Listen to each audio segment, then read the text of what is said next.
Halo adik-adik, siap dengar cerita seru hari ini? Kakak mau ajak kalian berpetualang ke Jawa Barat lewat sebuah legenda yang terkenal banget, yaitu kisah Gunung Tangkuban Perahu.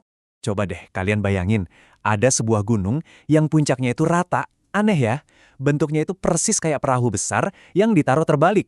Nah, di balik bentuknya yang super unik itu, ternyata ada ceritanya loh. Penasaran banget kan? Yuk kita mulai petualangannya.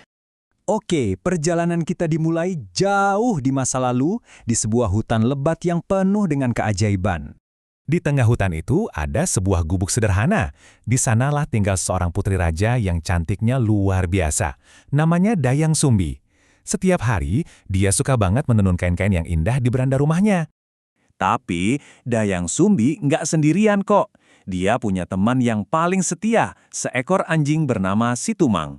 Kemanapun Dayang Sumbi pergi, Tumang pasti ada di sampingnya, selalu siap menjaga. Mereka sahabat sejati. Eits, tapi tunggu dulu. Ada rahasia besar soal si Tumang. Dia itu bukan anjing biasa loh. Sebenarnya, Tumang adalah seorang dewa yang gagah.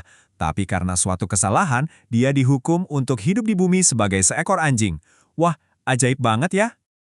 Nah, dari sinilah semuanya bermula.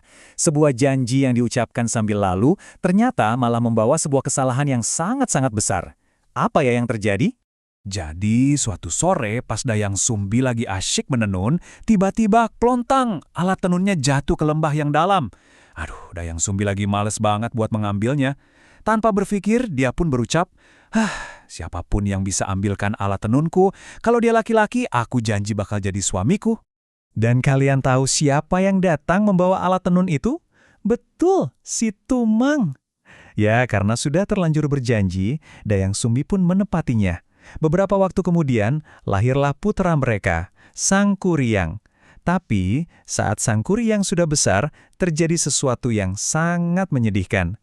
Karena tidak tahu kalau Tumang adalah ayahnya, Sang Kuryang malah membunuhnya saat mereka sedang berburu. Dayang Sumbi marah sekali, hatinya hancur.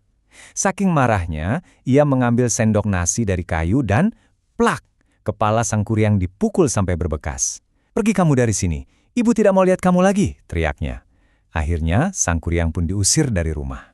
Tahun-tahun berlalu, dan takdir punya cara yang aneh untuk mempertemukan mereka lagi. Tapi pertemuan ini malah berujung pada sebuah syarat pernikahan yang rasanya nggak mungkin bisa dipenuhi. Sang Kuryang tumbuh jadi pemuda yang gagah dan sakti mandraguna.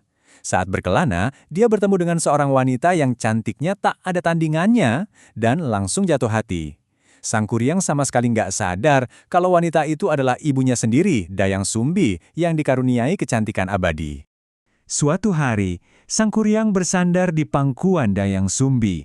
Saat Dayang Sumbi merapikan rambutnya, matanya terpaku pada sesuatu. Sebuah bekas luka di kepala Sang Kuryang. Jantungnya langsung berdebar kencang. Ya Tuhan, ini kan anaknya yang dulu ia usir. Dayang Sumbi panik bukan main. Pernikahan ini tidak boleh terjadi. Ini terlarang. Dia harus menemukan cara untuk menggagalkannya. Tapi, bagaimana caranya supaya Sang Kuryang yang sakti itu tidak curiga dan marah? Akhirnya, dia dapat ide. Dia mengajukan dua syarat yang super sulit. Pertama, buatkan aku danau dengan membendung Sungai Citarum. Kedua, buatkan juga sebuah perahu yang sangat besar di danau itu. Dan yang paling gila, semua itu harus selesai hanya dalam waktu 1 malam sebelum fajar menyingsing. Di luar dugaan, Sang Kuryang menyanggupi tantangan itu. Dengan kekuatannya, dia yakin pasti bisa. Tapi, Dayang Sumbi ternyata punya rencana lain yang jauh lebih licik. Dan ternyata, Sang Kuryang benar-benar sakti. Dia memanggil pasukan jin dan makhluk halus untuk membantunya. Wus, pohon-pohon besar tumbang, batu-batu diangkat, dan danau pun mulai terbentuk. Perahunya juga sudah hampir jadi. Dayang Sumbi yang mengintip dari jauh mulai ketakutan. Lihat kan, Sang Kuryang mengandalkan kekuatan gaibnya. Tapi Dayang Sumbi, dia pakai akal cerdiknya. Tepat sebelum semuanya selesai, Dayang Sumbi cepat-cepat membentangkan selendang sutra putihnya yang ajaib, membuatnya bersinar seperti fajar. Lalu, dia menyuruh semua wanita di desa untuk memukul lesung padi. Tuk, tuk, tuk. Suasananya jadi ramai seperti pagi hari. Dan tipuan itu berhasil. Sekarang, kita sampai di bagian akhir cerita yang paling mendebarkan. Bagian di mana sebuah kemarahan yang dahsyat melahirkan sebuah gunung. Para jin yang membantu Sang Kuryang kaget melihat cahaya di timur dan mendengar suara lesung. Wah, sudah pagi. Mereka kan takut matahari. Akhirnya mereka semua lari tunggang langgang dan menghilang. Pekerjaannya pun terbengkalai.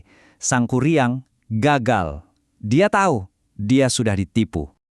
Amarah Sang Kuryang meledak seperti gunung berapi. Dia merasa sangat marah dan kecewa. Dengan semua sisa tenaganya, dia berteriak kencang. Lalu, duar!